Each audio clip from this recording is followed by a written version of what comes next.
Golda mayor جو 1969 سے 1974 تک فلسطین کی 4th پریزیڈنٹ رہی ہے، وہ کہتی ہے کہ جب ہم نے فرسٹ ٹائم فلسطین پر بومبنگ کی تو ہم بہت پریشان ہو گئے تھے۔ مجھے ساری رات نیند نہیں آئی کہ پتہ نہیں صبح امت مسلمہ کا کیا رسپانس آئے گا۔ عرب نان عرب سٹیٹس اپنی اپنی آرمی ہمارے پاس اسلحوں کے ساتھ بھیج دیں گے، وہ کیا رسپانس دیں گے۔ ساری رات ہم سو نہ سکے۔ جب صبح بیدار ہوئے تو ایک دوسرے سے پوچھنے لگے کہ کیا ہوا ہے، کیا بنا، but no one spoke a word. تب ہمیں پتہ چلا کہ یہ تو ہم سے بھی زیادہ بزدل قوم ہے۔ تب ہم نے کہا کہ ان پر اور حملہ کرو، یہ کبھی بھی نہیں جاگیں گے، یہ کبھی بھی نہیں اٹھیں گے۔ اب یہی حالات آج کل ہیں۔ ہم کتنا اٹھ رہے ہیں، ہم کتنا بول رہے ہیں، ہم کیا مدد کر رہے ہیں۔ ایکچولی یہ ذمہ داری تو ہمارے حکمرانوں کی ہے، ہماری فوج کی ہے کہ وہ کوئی ایکشن لیں، کچھ کریں۔ سب سے پہلے تو ہم مسلمانوں کو یہ بات سمجھنے کی ضرورت ہے کہ یہ کوئی عام مسئلہ نہیں ہے۔ This issue is issue of Al-Aqsa. This issue is not an ordinary issue. مسجد اقصی ایک ایسی جگہ جہاں ایک بالشت کے برابر بھی ایسی کوئی جگہ نہ ہوگی، جہاں کسی نبی نے سجدہ نہ کیا ہو، جہاں کسی فرشتے نے قیام نہ کیا ہو۔ مسجد اقصی مسلمانوں کا پہلا قبلہ ہے۔ اس کی طرف منہ کر کے اللہ کے نبی صلی اللہ علیہ وآلہ وسلم نے تقریباً 14.5 سال نماز پڑھی۔ اس کا ذکر اللہ سبحانہ تعالیٰ نے قرآن پاک میں کیا ہے۔ قرآن پاک میں اللہ سبحانہ تعالیٰ سورہ اسراء میں ارشاد فرماتا ہے، اور پاک ہے وہ ذات جو اپنے بندے کو رات کے وقت مسجد حرام سے مسجد اقصی کی طرف لے کر گیا، جس کے ارد گرد برکت ہی برکت ہے۔ 3 ایسی جگہ جہاں پر اللہ سبحانہ تعالیٰ کی رضا کے لیے سفر کرنا باعث برکت ہے۔ نمبر 1 کعبہ شریف، نمبر 2 مسجد نبوی، اور نمبر 3 مسجد اقصی۔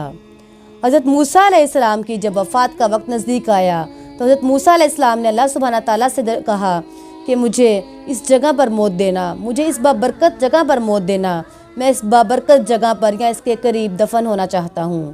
مسجد اقصی کی اہمیت جاننی ہے تو جانیے صلاح الدین ایوبی سے، جنہیں لوگوں نے کبھی ہنستے نہیں دیکھا، آپ بہت کم مسکرایا کرتے تھے۔ لوگوں نے کہا کہ آپ کیوں زندگی کو انجوائے نہیں کرتے، کھانا پینا پہننا اوڑھنا، کیوں آپ خوش نہیں رہتے؟ تو آپ نے ارشاد فرمایا کہ میں کیسے خوش رہوں، میں کیسے زندگی کو انجوائے کروں جبکہ ہماری مسجد اقصی صلیبیوں کے ہاتھ میں ہے۔ میں کیسے سکون سے رہ سکتا ہوں، میں کیسے سکون سے بیٹھ سکتا ہوں؟ یہی وجہ ہے کہ آج فلسطین کی عوام، بیٹیاں، بیٹے، بچے صلاح الدین ایوبی کو رو رو کر پکار رہے ہیں کہ صلاح الدین ایوبی آئے اور ہماری مدد کرے۔ وہ ایک فوت شدہ، ایک وفات شدہ انسان کو پکار رہے ہیں۔ کیا وجہ ہے کہ وہ ہمیں نہیں پکار رہے، ہم زندہ لوگوں کو چھوڑ کر وہ ایک وفات شدہ مرد کو پکار رہے ہیں؟ کیونکہ ہم میں اتنا حوصلہ اور ہمت ہی نہیں ہے۔ کیا ہمارے ضمیر مردہ ہے یا خود ہم مر چکے ہیں؟ یہ ہمارے لیے نہایت افسوس کا، نہایت ندامت کا مقام ہے۔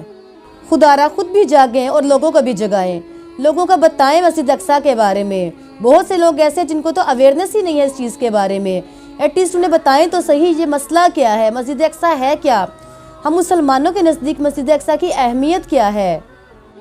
فلسطین کے لوگوں کے لیے تو خوشخبریاں ہی خوشخبریاں ہیں۔ اللہ کے نبی نے ان کے لیے بشارتیں دی ہیں، ان کے لیے بھی، اور جو ان کے ساتھ جا کر ان کے لیے لڑے گا ان کے لیے بھی بشارتیں ہی بشارتیں ہیں۔ فلسطین کے لوگوں پر تو ایک آزمائش آئی ہوئی ہے جو عنقریب انشاءاللہ ختم ہو جائے گی، لیکن اصل آزمائش تو ہمارے لیے ہے، اور خاص کر ان لوگوں کے لیے جو پاور میں ہے، جو کچھ کر سکتے ہیں لیکن کچھ نہیں کر رہے۔ دنیا میں مسلمانوں پر جہاں جہاں سختی، آزمائشیں، تکلیفیں آئی ہوئی ہیں، ہم سب مسلمان برابر کے حصے دار ہیں۔ جب ہم کلمہ پڑھ لیتے ہیں تو ہم دائرہ اسلام میں داخل ہو کر ایک فیملی بن جاتے ہیں، ایک فیملی کا حصہ بن جاتے ہیں، تو ہم سب کے اعمال ایک دوسرے پر اثر انداز ہوتے ہیں۔ جیسا کہ مسلمان بھائی بھائی ہیں تو ہمارے اثرات، ہمارے برے کاموں کے اثرات ہمارے دوسرے بھائیوں کی زندگی پر بھی اثر انداز ہوتے ہیں۔ اگر پاکستان میں ہم گناہ کر رہے ہیں تو اس کا بدلہ، اس کی سزا مصر کے لوگوں کو بھی بھگتنا پڑ سکتی ہے۔ مصر میں گناہ ہو رہے تو فلسطین بھی بھگت سکتا ہے۔ لہٰذا خود اپنے اعمال کو ٹھیک کریں۔ ہمیں as a human being, as a Muslim, ہمیں اپنے آپ کو سدھارنے کی ضرورت ہے۔ ہمیں انفرادی انقلاب کی ضرورت ہے۔ قطرہ قطرہ مل کر دریا بنتا ہے بے شک۔ آپ یہ نہ پوچھتے پھریں کہ ہم کیا کریں، کچھ نہ کچھ تو آپ کر سکتے ہیں، کچھ نہ کچھ تو کریں۔ مدد مانگے اللہ سبحانہ تعالیٰ سے۔ اللہ سبحانہ تعالیٰ ارشاد فرماتا ہے مجھ سے نماز کے ذریعے مدد مانگو۔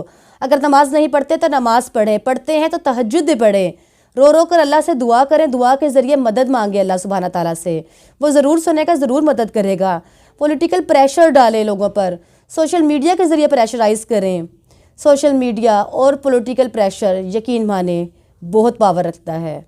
آج کل کے دور میں سوشل میڈیا واقعی اپنی ایک پاور رکھتا ہے، جہاں تک ہو سکے اس پاور کو یوز کریں، انفرادی طور پر یوز کریں، پر لوگوں کو اویئرنس دیں، مسجد اقصیٰ کے بارے میں بتائیں، وہاں پر کیا ہو رہا ہے، وہاں پر فلسطینیوں پر جو مظالم ڈھائے جا رہے ہیں ان کے بارے میں بتائیں، الاقصیٰ کی ہسٹری بتائیں، اسلامک ہسٹری بتائیں، لوگوں کو اویئر کریں۔ سوشل میڈیا کی پاور آپ یہاں سے دیکھ سکتے ہیں کہ اسرائیل نے خود سے پیجز بنا کر ان کو لائکس کروا کر ان کے ذریعے جو ہے غلط پروپیگنڈے اور غلط انفارمیشن پھیلا رہے ہیں۔ یہاں تک کہ بعض لوگوں کو ہم بحث کرتے ہوئے دیکھ رہے ہیں کہ اسرائیل ٹھیک ہے یا فلسطین ٹھیک ہے، اصل غلطی کس کی ہے؟ تو اسرائیل کا تو مقصد یہی ہے کہ مسلمانوں کو آپس میں بحث کروانا، آپس میں ان کی نا اتفاقی کروانا۔ تو خدا را صحیح ہسٹری اگر آپ کو معلوم ہے، نہیں معلوم تو معلوم کریں، معلوم ہے تو پلیز دوسرے لوگوں تک بھی پھیلائیں، اور جیسے بھی ہم ان کی مدد کر سکتے ہیں ہمیں چاہیے ہم ان کی مدد کریں، فنڈ ریزنگ کے ذریعے کریں، یا پھر اسرائیلی پروڈکٹس کا بائیکاٹ کریں، بلکہ یقیناً بائیکاٹ کریں اسرائیلی پروڈکٹس کا۔ فلسطین جا نہیں سکتے مگر اپنا کنٹریبیوشن تو ڈال سکتے ہیں نا، ہم کچھ نہ کچھ تو ان کی ہیلپ کر سکتے ہیں، جیسا کہ ایک حدیث شریف میں ہے کہ آپ صلی اللہ علیہ وآلہ وسلم نے ارشاد فرمایا جب تم کوئی برائی یا ظلم ہوتے دیکھو تو تمہیں چاہیے کہ تم ہاتھ سے روکو، اگر تم ہاتھ سے روکنے کی استطاعت نہیں رکھ سکتے تو کم از کم اپنی زبان سے روکو، اگر تم زبان سے بھی روکنے کی استطاعت نہیں رکھ سکتے تو کم از کم دل میں برا جانو، اور یہ ایمان کا سب سے ادنا درجہ ہے۔